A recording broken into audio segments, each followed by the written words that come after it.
kanino ba ang batas na sinasabi nila? Para kanino ba ang batas na nilikha? Ang batas nga ba ay para sa lahat o para lamang sa mga tao? Okay, magandang araw po sa inyong lahat. Anumang oras na mapapanood po ninyo ito pong ating programa. Bago po ang lahat ay binabati muna po natin ang ating napakabuti at tapat na Pangulong Ferdinand Marcos Jr. Maging ang kanya pong katuwang sa buhay, maging sa paglilingkod po sa taong bayan, First Lady Lisa Araneta Marcos, maging ang ating napakatalinong congressman, pinakabata at pinakagwapong congressman, Sandro Marcos, at syempre ang ating napakabuti, sa kabila ng mga paninira sa kanya, ayun, nananatili po siyang matibay at tapat sa paglilingkod sa taong bayan, Congressman Martin Romualdez. At syempre hindi rin po natin pwedeng kalimutan, mga minamahal ko mga kababayan, na batiin po ang ating mga kababayan sa abroad, no? So sa ating po mga kababayan, sa mga nagtataka kung bakit po tayo hindi lumalabas sa ilang mga platform o sa inyo pong mga cellphone, dahil tayo po ay naka-shadow ban, no? Sa mga kababayan po natin, para po tayo ay makita ng nakararaming mga Pilipino, ako po yung humihingi na kung maaari i-share nyo na lang po, no? Kung sakaling kayo po, ang aking channel po ay dadapo sa inyong sa inyong mga cellphone, paki-share na lang po. At syempre hindi rin po natin pwedeng kalimutan na batiin ang ating mga kababayan Luzon, Visayas, Mindanao. Okay?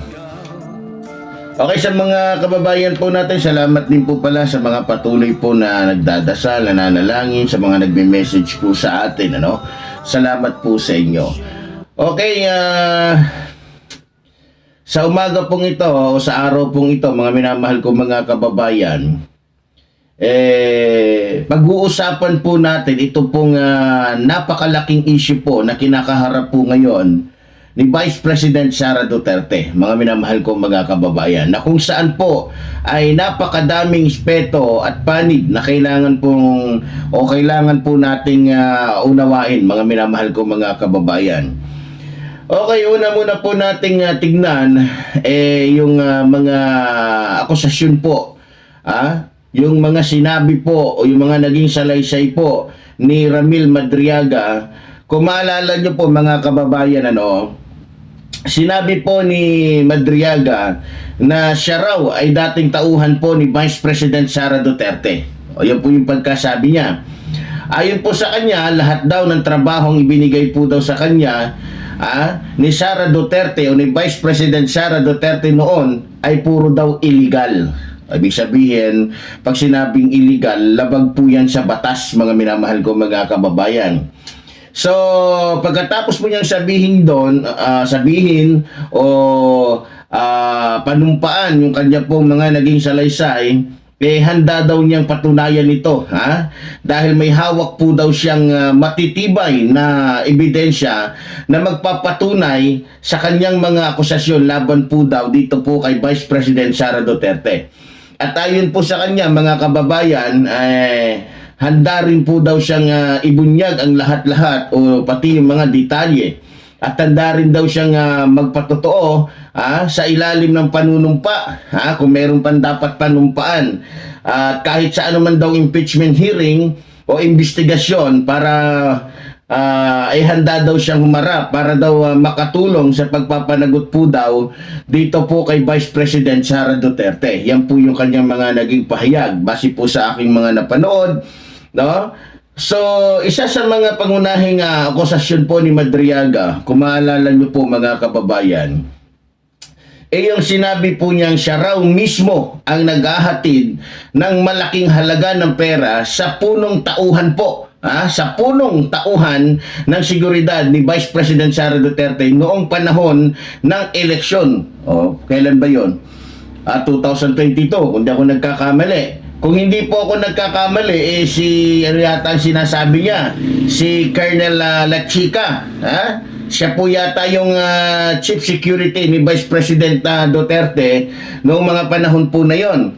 Pero si La Chica mukhang hindi na yata kay Vice President Sara Duterte ngayon dahil mukhang siya po ay nasa kustodiya ngayon ng Armed Forces of the Philippines.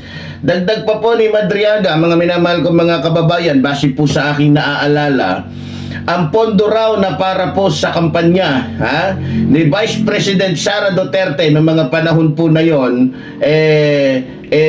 nung siya po ay tumatakbo pa bilang Vice Presidente ng ating bansa, ay galing raw di umano sa mga big time drug lords at sa mga Philippine offshore gaming operators na sinasabing may suporta din mula po sa bansang China. So dahil po dito o dahil po sa mga naging pahayag po ni Madriaga laban po dito kay Vice President Sara Duterte, mga kababayan, isinama sa pangalawang impeachment complaint na hinain po laban po kay Vice President Sara Duterte, ito pong mga naging pahayag po ni Mr. Ramil Madriaga. At kung tama din po ko, mga kababayan, ito pong sinumpaang salaysay po ni Madriaga ang ginamit din po sa ikatlong reklamo na hinain po noong Pebrero 9, taong kasalukuyan 2026. Kabilang sa kanyang mga naging salaysay, ito tungkol po sa 612.5 million na mga lihim na pondong hindi pa o hindi pa naaayos o hindi pa po na-audit ng COA hanggang sa ngayon. So ngayon sa naging pahayag po ni Madriaga tungkol po sa mga nalalaman po niya na malasindikatong galawan po ni Vice President Sara Duterte bilang pangalawang pangulo po ng ating bansa, agad po na naglabas po ng kanyang pahayag ito pong si Vice President Sara Duterte, at ayon po sa kanya, mga minamahal kong mga kababayan, hindi daw niya personal na kilala si Madriaga. At ayon po kay Vice President Sara Duterte, ayon po sa kanya, lahat daw ng mga akusasyon ni Madriaga laban po sa kanya ay walang batayan. At marahil daw na ito ay pawang pamumulitika lamang laban po sa kanya para hadlangan po ang kanyang posibleng pagtakbo bilang Pangulo sa taong 2028. Dinagdag din po ni Vice President Sara Duterte na baka desperado lang itong si Madriaga dahil nahaharap po ito sa malubhang kasong kriminal at mayroon pa itong naunang record ng pagkakasala na dapat niya rin pong harapin, no? Alam nyo, para po sa akin, mga kababayan, ito ay sarili ko na po itong opinion o reaksyon, para po sa akin, makitang-kita naman po na matitindi po. Grabe po itong mga naging pahayag po ni Ramil Madriaga laban po dito sa ating Vice Presidente. At sa nakikita ko, ito'y batay lang po sa aking nakikita at nararamdaman at sa aking pag-aanalisa. Sa nakikita ko po, mga kababayan, kung sakali pong lahat ng sinabi po ni Ramil Madriaga laban po dito kay Vice President Sara Duterte ay may katotohanan, nako po, mukhang hindi na po yata matutupad o malabo na pong matupad yung pangarap po ni Senador Amy Marcos na maging Vice Presidente ni Vice President Sara Duterte sa darating po na 2028. Kasi sa pagkakaalam ko po, eto kapag napatunayan po na ang lahat po ng mga akusasyon po laban po kay Vice President Sara Duterte ay may katotohanan o totoo, maaari po siyang maalis sa kanyang pwesto, at ang masaklap pa po rito, siya po ay maaaring makulong habang buhay dahil sa bigat po ng kanyang mga kaso o mga kasong isinampa po laban sa kanya. Kaya sa tingin ko po, kapag nangyari po ito, mga kababayan, yung pag-asa ng ilang mga kaalyado pong umaasa po dito kay Vice President Sara Duterte tulad po ni Kibuloy at Bato de la Rosa at iba pa, ay tuluyan na pong guguho, mga minamahal ko mga kababayan. Dahil yung inaasahan po nila na magliligtas po sa kanila pagdating po ng panahon, katulad na rin po nila na nakakulong para magdusa o pagdusahan yung kanya pong mga kasalanan sa taong bayan. Ngayon, balikan po natin, ito pong si Ramil Madriaga tungkol po sa kanyang mga naging pahayag laban po dito kay Vice President Sara Duterte. Ang tanong ko lang po, mga kababayan, ang tanong ko lang po dito, meron ba talaga siyang o meron ba talagang pinangahawakang ebidensya ito pong si Madriaga laban po kay Vice President Sara Duterte? Yan lang po ang tanong ko. Kasi hindi po natin nakikita hindi pa po nilalabas o hindi pa inano mismo ng DOJ yung mga ibinigay sa kanila o pinasa sa kanila ni Madriaga. Kaya yan po ang aking tanong, meron ba talaga? Kasi kung yung kanya pong mga salaysay laban po kay Vice President Sara Duterte, kapag yan po ay hindi niya napatunayan sa korte o sa kung siya po ay tatawagin, tatanungin sa anumang, kasi sabi niya, di ba, handa siyang umaten sa anumang mga hearing, etc. O kapag yan po hindi niya napatunayan, ang pagkakaalam ko po, ayon po sa batas, meron po siyang pananagutan dito. Kasi, base po sa aking pagkakaalam, kapag ang mga akusasyon, o yung mga akusasyon, kahit sino mga personalidad, kung yung kanya po mga akusasyon laban po kay Vice President Sara Duterte ay mapatunayang hindi po totoo, nako, lagot na. Ang kakaharapin po niyang mga kaso ay tulad po ng perjury. Yan po ay nakasaad sa Artikulo 183 ng Revised Penal Code na binago naman po ng RA 11594. Yan po ay binago ng ating saligang batas. At kung di po ako nagkakamali, isa rin po sa maaari po niyang kaharapin kung sakaling hindi po niya mapatunayan yung kanya pong mga sinasabi laban po kay Vice President Sara Duterte, yung tinatawag po nating false testimony. Ayon po yan sa Artikulo 182 ng Revised Penal Code. At kung tama din po ko, maaari din po siyang sampahan ng kasong incriminatory machinations. Ngayon po ay nasa Artikulo 363 ng Revised Penal Code. At maliban po sa mga nauna ko na pong nabanggit, mga kababayan, maaari din po siyang humarap sa kasong sibil. Sibil na pananagutan o maaaring isampa ang demanda laban po sa kanya para po sa kabayaran ng moral at aktual na pinsala na dulot po ng mga maling akusasyon, mga minamahal ko mga kababayan. Pero, lalagyan ko naman po ng pero, mga minamahal kong mga kababayan. Pero, kung sakali naman pong lahat ng sinabi po ni Ramil Madriaga, dito tayo, lahat po na kanyang mga sinabi, o yung kanya pong mga sinumpaang salaysay ay may katotohanan at may mga batayan para po ma-impeach ito pong si Vice President Sara Duterte, mga minamahal kong mga kababayan, ang pagkakaalam ko, base po sa aking pagre-research, maaari pong harapin ni Vice President Sara Duterte yung mga kaso pong plunder ng RA 7080, mga minamahal ko mga kababayan, at yung graft and corruption ng RA 3019 at yung malversation of public funds na nakalagay naman po o nakasaad po sa Artikulo 217 ng Revised Penal Code at violation of comprehensive dangerous drug, kasi isa po yan sa mga sa issue niya. Yan po ay nakasaad naman po sa 9165 at yung violation of Anti-Money Laundering Law Act na yan po ay nakalagay po sa RA 9160 at yung pang-anim yun po yung impeachment, na kung saan ay maaari na po siyang patalsikin sa kanya pong pwesto, mga minamahal ko mga kababayan. So, maliban po dyan, mga minamahal ko mga kababayan, sa mga nabanggit ko, ang masama pa po dyan, mga minamahal ko mga kababayan, pag siya po ay naalis na sa pwesto, hindi na po siya pwedeng makabalik. Bakit? Kahit sa pagiging mayor niya, hindi na pwede.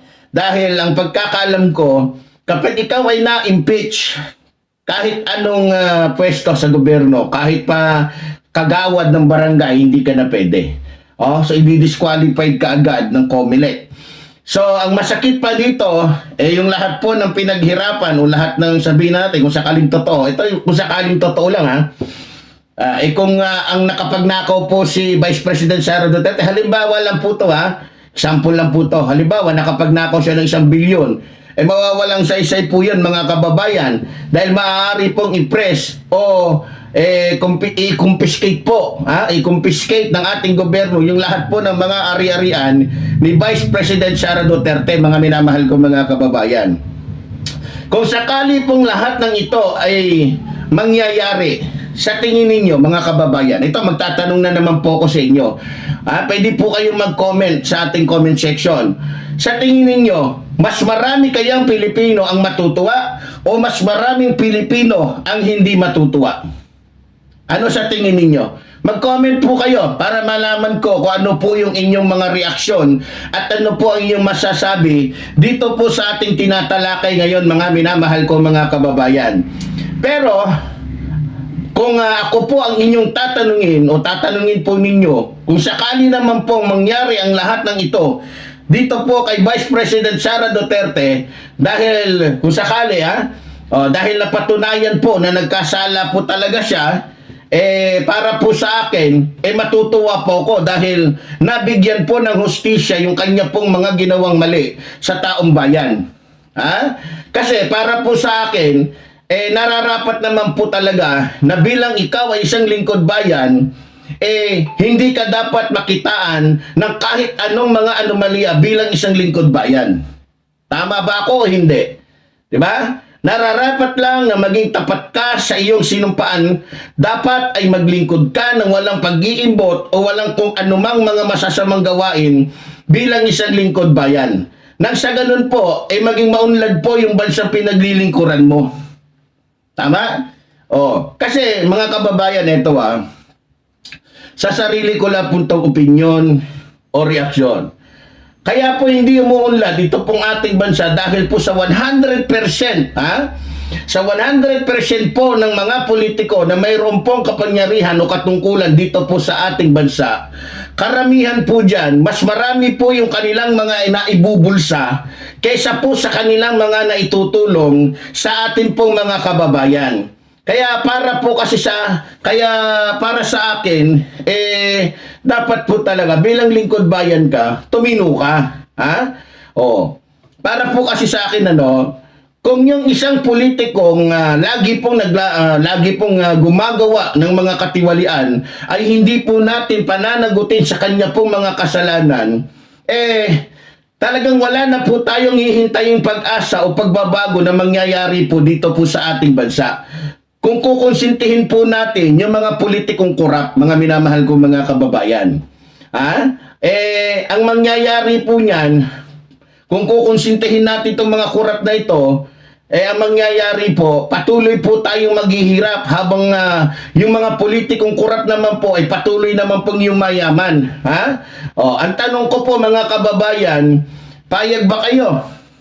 Na patuloy tayong maghihirap habang yung mga politikong korap ay patuloy na yumayaman. Simple lang po yung tanong ko, payag ba kayo na manatili na lamang ganito ang sistema ng ating bansa at manatili na lamang tayong isang kahig, isang tuka? Kaya sa usapin po ng katiwalian mga kababayan na ito lililiwanagin ko lang po. Para po sa akin, yan man po ay aking yan man po ay aking sinusuportahan na politiko o hindi. Kung siya po ay may kasalanan sa taong bayan, halimbawa dahil po sa kanyang pagwawaldas o pagnanakaw po sa pera ng taong bayan, nararapat lamang po na siya po ay tanggalin sa pwesto at wag na pong bigyan ng kahit ano pang katungkulan, wag na pong bigyan ng pagkakataon na magkaroon pa ng pwesto sa ating gobyerno at kung ako po ang tatanungin, dapat managot po siya o kung hindi naman po, kung maaari, ikulong po. Mga minamahal ko mga kababayan, ng tumino, di ba? Para nang sa ganon, hindi na po siya pamarisan pa ng ilang pong mga Pilipino na kaya lamang gustong maging politiko Ang plano po lamang pala ay gamitin yung kanyang magiging kapangyarihan para po magpayaman na magpayaman. Maraming mga Pilipinong ganyan ngayon na kaya papasok sa politika dahil ang plano talaga, dahil mahina yata yung kita ng business niya, gusto niyang gawing business yung kanyang magiging kapangyarihan. No? Maraming politikong ganyan na kapag mayor, nako, ang daming negosyo niyan. Kapag congressman, ang daming negosyo niyan. Gusto nga niya, siya lang yung may negosyo sa lugar na yan para siya lang yung umingkam eh. Ha? Pag nakita ng mayor na may kukumpetensya siya, pahihirapan niya para makakuha ng business permit yung kompetensya niya. Samantalang siya, walang business permit. Di ba? Oh. Pero ganun pa man po, hanggat hindi po na isasaalang-alang o hindi pa po na isasalang ang pag-iimbestiga o hindi pa po na isasalang ito pong si Vice President Sara Duterte para tuningin sa kanya pong mga kasalanan o sinasabing pagkakasala, hindi po ako dapat magsalita sa kanya ng patapos at hindi ko pwedeng sabihin na siya po ay nagnakaw o dapat pong ikulong, mga minamahal ko mga kababayan, dahil hindi naman po ako ang pwedeng magbaba ng hatol laban po sa kanya, dahil hindi naman po ako ang may kapangyarihan o may otoridad para gawin po yon, mga minamahal ko mga kababayan. At ganoon din po kay Ramil Madriaga. Hindi ko po pwedeng sabihin totoo ang kanyang mga pahayag at hindi ko rin po pwedeng sabihin na mali po, hindi po totoo o totoo yung kanyang mga pinahayag. Dahil hindi naman po ako ang babalanse o babalanse niyan, kundi yung mas may otoridad po kesa sa akin o sa sino man. Pero ganun pa man po mga kababayan, huwag po natin kalimutan na tayo po ay mayroon pong karapatan na makialam, karapatan na magtanong, karapatan na magmasid o makialam sa nangyayari po sa ating lipunan, dahil tayo po ay mga Pilipino na naninirahan po sa bansang ito, no? So ganun pa man mga minamahal ko mga kababayan, malapit na po, malapit na ang 2018 at 28. Ilang tulog na lang po yan. Alam nyo, sa totoo lang, yung isang taon ngayon, napapansin nyo ba? Parang 3 buwan na lang, di ba? Sa totoo lang, pakiramdam ko nga, parang hindi pa 2026 Pero makita-kita nyo, wala na tayo sa January, tapos na yung January. Ano na tayo ngayon? Diba? So ito yung sinasabi natin, pabilis ng pabilis yung takbo, yung ikot ng panahon. Diba? Ilang panibagong presidente na naman yung ating tatalakayin dito pagdating ng ilang panahon. Diba? Ilang tulog lang, nagugulat ka, 2028 na. Samut-saring mga issue na naman yung pag-uusapan natin dito, yung bibigyan natin ng reaksyon, yung bibigyan natin ng opinion. Di ba? Kaya sa totoo lang, kahit malayo pa 2028, yung mga politiko dyan, lalong-lalo na yung kontra po sa Administrasyong Marcos, sila po ay nagpupursige. Sa nakikita ko lang sila po ay nagpupursige na masira po ang ating mahal na Pangulo, dahil yan po ang tangi nilang magiging sandata o paraan para po siguro iniisip nila bumaba yung ratings ng ating mahal na Pangulo. Diba? Pero ganun pa man mga minamahal ko mga kababayan, kung ano man ang kalalabasan tungkol po sa usapin ng impeachment o pangalawang impeachment laban po dito kay Vice President Sara Duterte, sana'y lumabas po ang katotohanan, dahil hindi rin naman po ako matutuwa kung sakaling ang katotohanan ay wala naman po talagang kasalanan si Vice President Sara Duterte. Mas lalong hindi rin ako matutuwa kung hindi po mananagot si Vice President Sara Duterte kahit napakarami pong sapat at tunay na ebidensya na mailalatag laban sa kanya. So tayo'y patas lamang po dito mga kababayan. So mali po, tulad po ng sinasabi ng iyong lingkod, mabuhay po ang ating inang bayan, mabuhay po nagmamahal sa ating inang bayan. Maraming salamat po.